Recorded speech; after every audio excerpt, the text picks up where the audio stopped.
அவன் ஆண்டி கோலத்துல இருப்பான், சாயந்தரம் ராஜ அலங்காரத்துல இருப்பான்.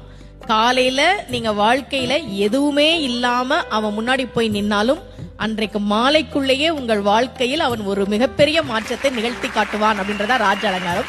நான் பழனியை பத்தி சொல்லணும். தமிழ்நாட்டுல முதல்ல ஒரு கோவில்ல தங்கத்தேர் வந்ததுன்னா அது பழனியில தான். அதை உருவாக்கியவர் ஒரு தனி நபர், VVCR முருகேசர் அவர் பேரு. 1947 அவர் மட்டும் ஒரு தங்கத்தேர் பழனிக்கு உருவாக்கி கொடுத்தார். இன்னைக்கும் அந்த தங்கத்தேர் தான் பழனியில இருக்கு. அதன் பிறகுதான் மற்ற கோவிலுக்கு வந்தது. விடுதலை கிடைச்ச கையோட ஒரு தங்கத்தேரையும் வாங்கிட்டாரு போல இருக்கு. ஏன் ஒரு தனிநபர் பழனி கோவிலுக்கு தங்கத்தேர் செஞ்சு கொடுக்கணும்?